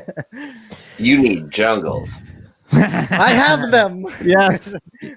Yeah. Now you can start making work for yourself. Make striped jungles. I could try to make them striped. I kind of I've only had the pair for a couple hours, so I'm still very early in my thought process here. Couple hours, you should already be introducing them, breeding them, cycling them. Well, fair enough. But what I was going to say is what I'll probably try to do with the offspring is or with the project, I should say. Hopefully there's offspring eventually. I'd love to bring out the tipping more because I think that's freaking gorgeous. I love that. Yeah. And the male has a lot, the female doesn't, but the female is nicer yellows. So I'll mix it together, a bit of being. Yeah, there you go. But I don't know. Again, I guess we always have to asterisk. I'm not poo-pooing morphs because everyone will think that I am, and they'll call me a hypocrite because I just made some. But that's not my point. Right. Yeah. Yes. Yeah. Trust me, I get the same thing. 100%. Like, how could you betray us? Yeah, it must be worse for you because I'm not betraying anyone. I'm new. Nobody cares. Yeah. I remember when I was first getting into carpets, I felt a very, very serious sense of pressure and urgency to have as much diversity and have all of them. Yes. Nowadays, I don't feel any pressure that I don't put on myself. Yeah. So that is limited to the inputs of, our community here. And the nice thing is I think it's allowed me to really be honest with myself about what I do like. And it's just reaffirmed that I'm an absolute carpet nut because I still want to have all of them, even if it's just a couple. Or to be honest though, like we all have these internal dialogues. Like if I had to get rid of something and I can only keep, you're like, maybe but I have that. No, I couldn't because of that. I worked so hard on that, but nobody else has. I spent so long trying to, and then you just realize, no, I can't get rid of shit. I need more. Yeah. And somehow that's where I'm at. As you're trying to get rid of stuff, you add stuff, and you're like, you don't think of it because you're not adding the main thing to your collection. Like, you're experiencing this, Lucas, right? You're not really a jungle person per se, but like you got some. Well, I'm saying like, I know. your thing is sort of this, and then when you add these other things, they're sort of like, it's not the same as if you're adding like, a new Brettles or a new 100% Woma or Blackhead, it's they're just extra. Yeah, for sure. It's true. I mean, I guess I've never considered that because I don't think of I've always thought of myself as the carpet person. Like at work, like people are like, oh, you have a question about carpet python? Send them to that one, But I guess the Asphodite thing became me, which is fine. They are my favorite. You actually started that yourself. I know. Whole making fun of your transformation was literally manifested by you talking about it in front of Owen, which was the second mistake because Owen was like, "Oh, here's a bonfire. here's some gasoline. Yeah. Well, let me be clear. I'm not unhappy about it, and it's accurate. It's true. Yeah. But I guess what I'm saying is like, I think that there can be both. Like, what did I say in the chat? It's like carpets is wine, Asphodite is beer. Why can't I have both and enjoy them? And you're like, who said I can't have both? And Owen's response is the Surgeon General. That witty SOB, man. I know it's so funny, but yeah, I mean, all that being said, like I am 100% fine with all of that. You know, yes, blackheads and womas are my favorite thing. That's great. But like, I love carpets too. Yeah. So this brings up the age-old question of like, how do you focus on one thing? Like there's two ways of keeping reptiles: focusing on one thing, or just having a smattering. That's it. Yeah. Whew. That's a tough one, man. For me, I've been through multiple iterations of that, and trying to. I feel very, very happy with where I'm at right now as far as my collection. I think I'm, for me, to your point a minute ago, Riley, where you were saying about like what gets cut, right? And I think that first step for me was the best part of the whole thing was getting rid of the Jags, because to me that was an easy cut, right? Yeah. It's like, okay, I'm done with this gene because I don't like what it does, so this is an easy cut. But then you start getting into other things. You're like, man, I really like this snake. And, Nipper Reed has been a huge influence on me and like really making me understand what's me happy. Right. And I think the thing I love about the carpet python community, Morelia community, NPR community, however you want to put it, is that although we may not keep what you keep, we can absolutely 100% appreciate the animal and your passion for that animal, right? And if you're passionate about whatever it is, whether it's a corn snake, a normal ball python, 6-gene carpet python morph, whatever, some kind of crazy albino brettle hybrid inland thing, whatever, false wart cobras, Chinese rat snakes, whatever other crazy rat snakes that Owen keeps, Asian rat snakes and all. Like, you can appreciate it all. You might not keep it. You may never want to work with it, but you can get excited about what that other person is doing. And like, for me to eventually hone in, because listen, man,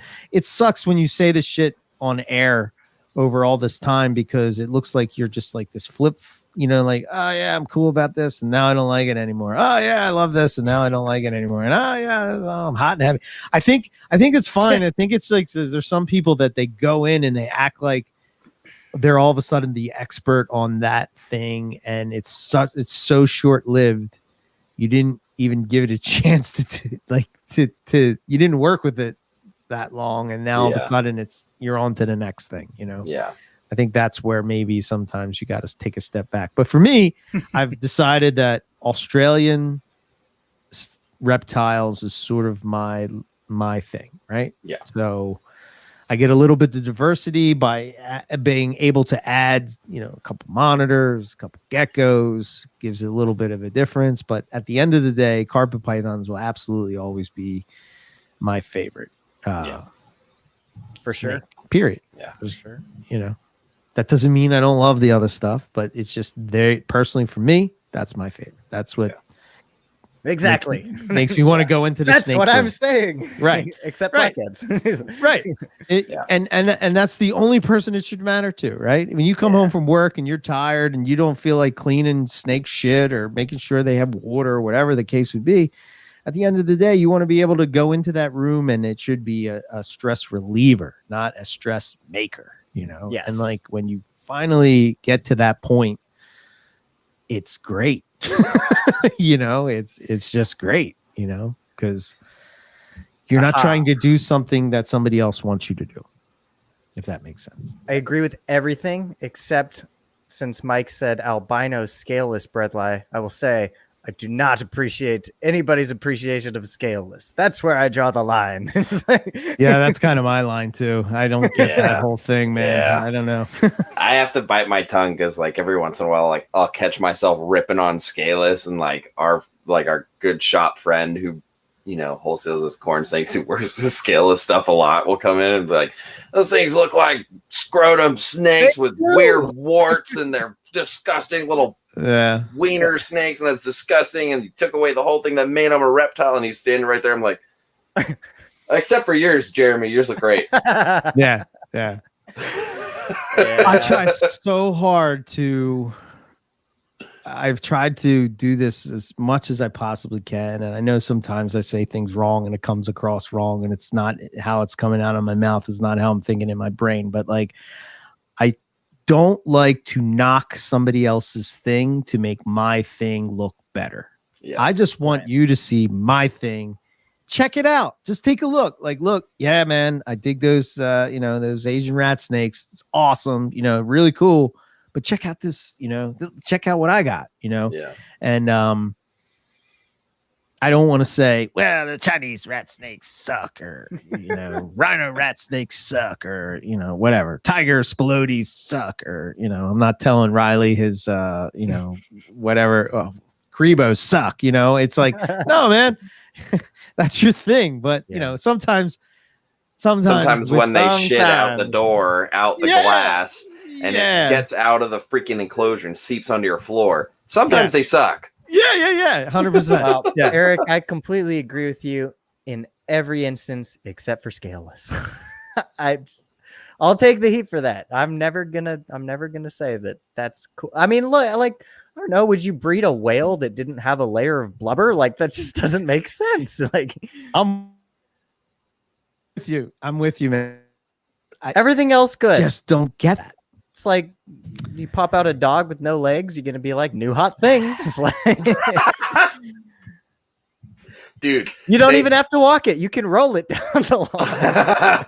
Dude, they damn near have that. I mean, that people are paying like 20 grand for French bulldogs. These things have to have cesarean sections in order to give birth. They can't even give babies out on their own. They have to have human intervention in order to reproduce successfully. And people are paying 5 figures for these freaking bat-eared, smush-faced, brachycephalic medical nightmares. It's just unbelievable. That was good words. Yeah, there you go. There were some other words that were floating in my head. I was like, bad, Riley. That's not PC. That's rude. That's hateful. That's mean. Don't say that. Good. Yeah. I'm working on it. Also, I have a foul mouth. Mike is funny. Mike's killing me in the comments today. Blubberless whale is the lean option. The impossible whale. Yes, it would sell well in the groceries. Yes. Anyway, yeah. So now we've done all that. I really liked the thing that you wanted to implement, Eric, about giving somebody kudos every week, and I think that would be a time to bring that in. Let's shift into we'll take our last 15 minutes and do that.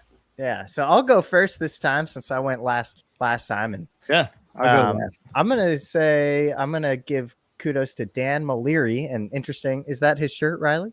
Yeah. Perfect Ignore timing. my sweat stains because it's hot in here. Oh yeah, no worries, man. I'm the king of those. But anyway, Dan had just one of the most awesome podcast appearances of the year, in my opinion, on Animals at Home. I'm halfway through that. I still have to finish that. Pretty good. I could listen to him for hours. Pretty good. Yeah, that's a keeper. Yeah. I loved listening to his stories, his perspective on importing at large, kind of YouTube at large. I just thought he knocked it out of the park, and it was a breath of fresh air to hear what he had to say. So if you haven't heard that one, go for it, and kudos to Dan. There we go. Okay. Yeah, I agree. That man. I've spent some good money with that man. So have I. I hope to keep that up. I didn't think this. I'm not prepared. I can improv. Let's see. This is me improving. Good guy. I'm not good at improv. Eric, do you want to go next? I think he needs more time. I glitched. If you both need more time, I could try to, whip something up. Why do you have a round 2 that you're going to? No, but I I started this and I put you on the spot. So if Well, I need to okay. be a dancing monkey, No, I'll go. I knew who I was going to shout out this week, okay. and All right. it's not because they were sort of on anything, but I just wanted to give kudos to Nipper Reed. You know, I think he's become, in a way, we sort of influence each other, I guess. I actually have two. And I think that like his approach to reptiles and his way he thinks about things is something that I would strive to be like. And it's awesome when you can be friends with somebody and they're also an inspiration to you in something that you love. And like even in like the probably over the past month or so, I've sort of had, well, you guys kind of know, but like I've had a rough, month with family members being ill and still having the pressure of doing all the podcasts and, it just, and work and, snake collection and all the stuff. And it just becomes overwhelming to where, you're like, oh, why am I even doing this? So yes, I do have those times of why am I doing this? And I think everybody gets to those points. And like, absolutely. It's good to be able to talk to somebody and sort of be able to just sort of have somebody understand. Right. And yeah, he's God, I can't. I think the thing is like, like sometimes I get like super like hype about things, and, not necessarily on a podcast, but just even in life, it's like, and he's like the type of guy that could like rip your heart out and his heartbeat doesn't go above 80 beats a minute or something like that. You know what I mean? Like, I don't know. I just had to throw a shout out to him because, he's an awesome dude. And my second one is that Alan Stevens, man. Stevens. That son of a bitch. Oh, has he been messaging all of us for the past couple of weeks every day? An enabler. That guy is trouble. Yeah. Well, I love that guy. Here's the thing that impresses me with him, right? Before not knowing him and, before like, I knew of him, but I didn't necessarily know him. Close to him. Yeah. Let's go to Baja. The amount of research that he does on the things that he's into is very cool, man. I love that he's like, dude, he takes it to the next level with shit. Like, he's constantly texting me about like, I'll have a question to him about monitors or something. And like, and I don't know if he necessarily comes across this way on the show. He sort of did when we had him on NPR, where he sort of was like, he's given the opportunity to sort of speak his mind, if you will. It's like when you're the guest, it's different than when you're the host, right? As you guys know, right? Right.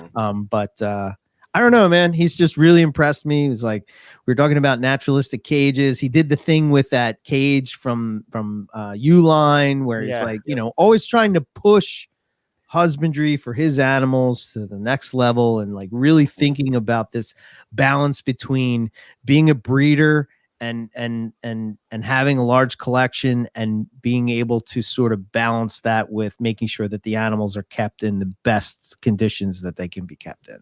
To me, that's sort of it's sort of a positive thing to be in the hobby, in my opinion. But yeah, he very much so loves to challenge convention and ask why and understand why.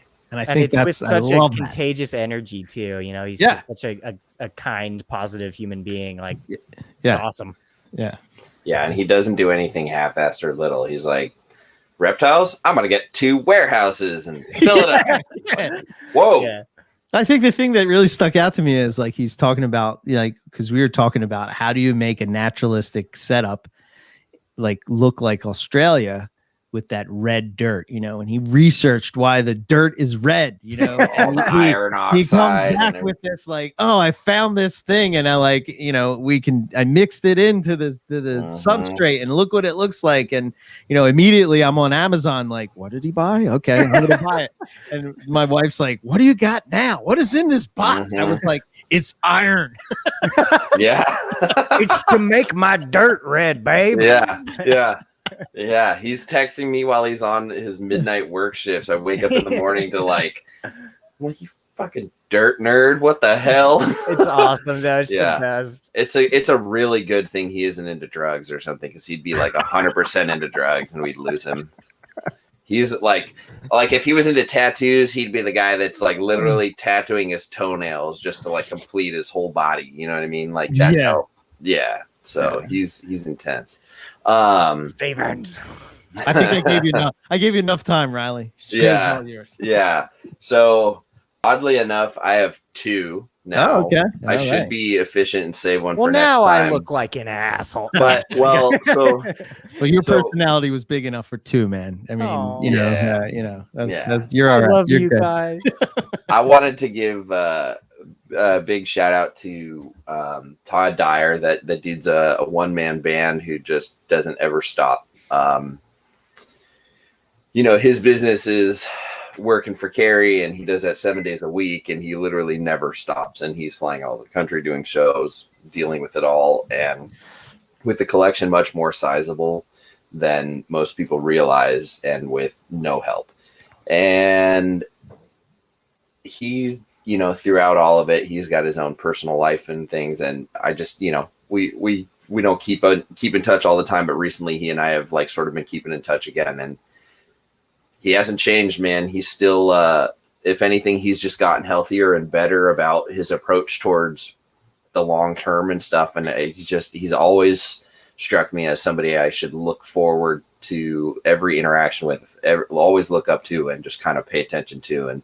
And that hasn't changed in like the 7-8 years. He's kind of been showing me, whatever he tells me, and kind of, I don't know. I feel very honored to like know him in the way that I do. And I don't know if everybody else gets that opportunity. And I think he has so much more to offer the reptile world than people know. And I think in time we'll see more of that. So I wish him the best. And he's not going to be able to make Anaheim because he's got business stuff working with the animals and shop and stuff, last minute changes. But I respect his decision immensely. And so he's just a good role model. And I've always looked up to that dude and still do to this day. And, everybody says Carrie and Todd or Carrie or whatever. And like, I'm not saying Carrie's not involved, but it's Todd, at the helm. So I will forever be the person saying, don't forget, it's Todd, making sure Todd gets his props for sure. Yeah. I'll take that to my grave. He's been such a good dude. I can never repay him.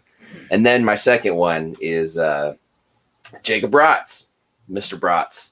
I wanted to on air say that I think it's commendable what he did in taking literally like a full year away from a huge podcast that was doing really well in its prime. It still is, but like it was just really taken off, and he was taken off, and he had challenges in his life, and he chose to refocus his priorities to get his life squared away so that he could come back stronger in reptiles. And he's changed his focus. He's rebranded, and I respect him immensely for doing that. And it was just kind of going on. He came back into the scene as I was taking my little reset, and it was really nice to see him come back. It was really inspiring to see him come back and just hear him reinvigorated in his voice on the shows. And so those are my 2. Todd Dyer, you're the freaking man, and Jacob Bratz. I'm glad you're still with us in this crazy hobby, and I'm stoked to see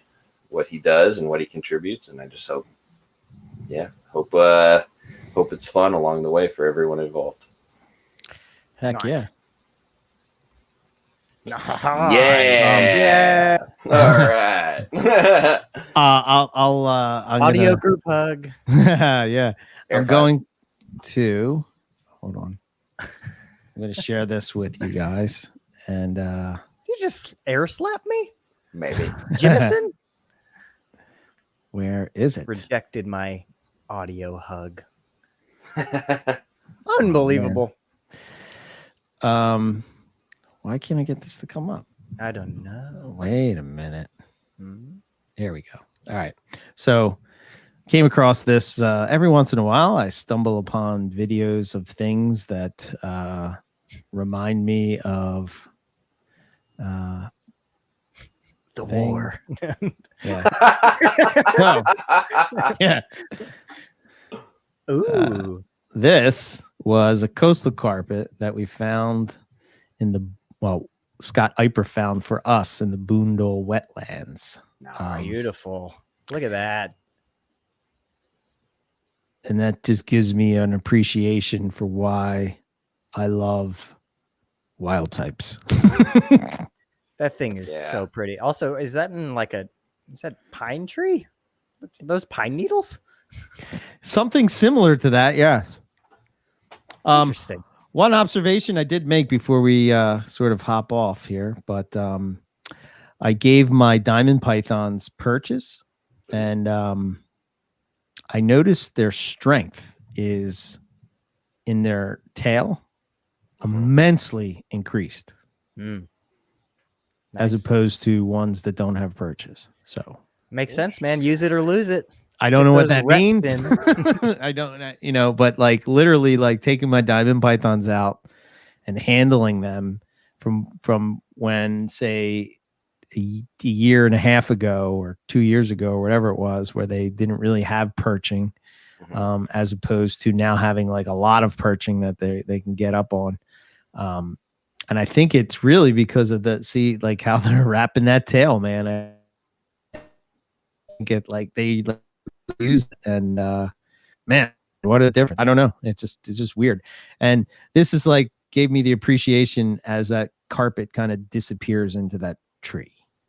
Like it's right there, but you can't really see it. And that's why they look the way they look, so that's all I got. Love it. That's for awesome. The carpet. That's pretty cool. Locality of the week. So nice. That's awesome. Anyway, Very cool. So cool. I guess we'll close it out, right? You guys want to see me train an alligator when I was a little greenhorn zookeeper? Yeah. Do it. There's a 48-second clip, and then we'll close out. Sounds like exactly what I want to see. You're a monster. No. Only if the gator wins. No. I won. Wow, look at you. Is that you? Yeah, this is me. Oh, where's that? Those are big shorts. I still have those shorts, thank you. Well, it wasn't an insult by any means. So what are you target training them? Yeah, I was 22 in that video right there. Oh yeah, look at my that. shoe is actually duct taped too. Yeah, she was really good at target training. Even after going through a winter brumation every year, she'd slow down. And then what we got her to do is not only just target, but then sit there patiently for a long time. And a lot more afterwards. We got her name recalled and everything. So like I could recall her back into her holding. She would just like walk right in through a guillotine door. That's so cool. Yeah, she was pretty cool. She actually just passed away, I think, earlier this year, at like 60 or something like that. So maybe 60 something more. But yeah, anyway, that was fun. A little blast from the past. That was random. Sorry. No, very cool, man. I like it. I like that. I like it. The zookeeper Riley. Yeah. Who knows? That chapter may be dead.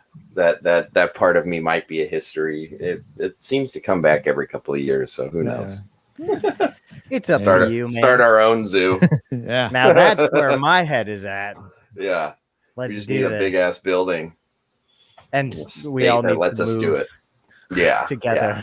Yeah. Yes. No East more Coast is. no more what do you call it, right? Electronic hugs or whatever you said. Oh, yeah. Well, it was audio. Cyber hugs. Because this is a podcast. Yeah. So Yeah. Sorry. I'm giving an audio hug to all our listeners who want one. That's right. There you go. Riley because looks of so COVID. unhappy. COVID. Uh, A 6 foot apart. well, you know. yeah, an audio hug can be miles Yeah. apart. That's right. Sorry. Anyway, good. All right. Close Let's it get out. All on right. out of here. Carpets and Coffee is part of the NPR network. Be sure to check out all of the pods that are on the network. There's many of them, and you can go and check them out on whatever podcast app you choose.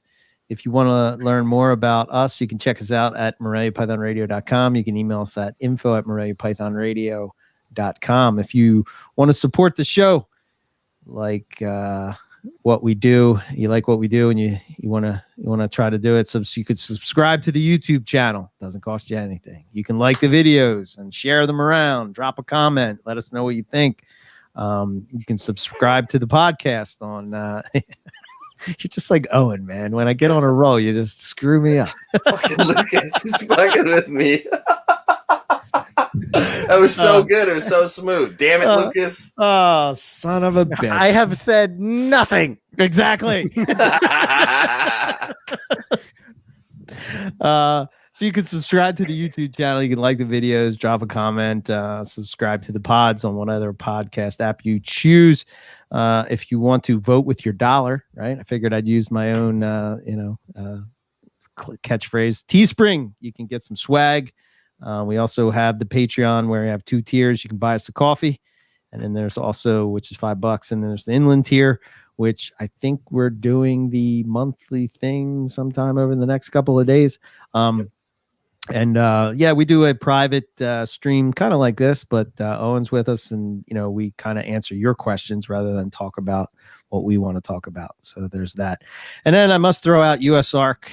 If you're a reptile keeper of any kind in the US, you should know what they're about and go support them. And that's all I got. Nice. Nailed it. Nice. Smooth until Lucas fucked it up. I've done nothing. What's that thing? Witch hunt. Anyway, excellent. That was very good, Eric. Were you reading something? No, I have like little bullet points that I always try to Love it. have Cover the spread. Love it. If you'd like to get into contact with me, you may do so anywhere at Centralian Exotics. That is me. That is make fun that of is faces my and shit. well, I mean, yes, but you see, no matter what you do, I cannot be derailed. Oh, okay. I am. That's what you. I am. Challenge accepted, my friend. Yeah, I can derail you. Watch. Yeah, did he get derailed? Did we just derail him? I think we derailed him. He muted himself. I muted him. Oh. You muted him and I booted him. Muted and booted. Derailed, my friend. Go ahead. Continue along with your sympathy cards and condolences can be sent to centralianexotics@gmail.com. Good night.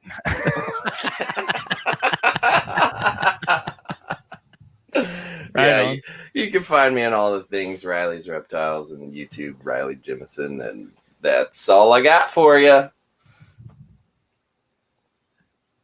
Oh, Lucas didn't do it. He always Usually you say something. Lucas has got to do his signature little girly sign off. So we're gonna there it is. Bye. It's like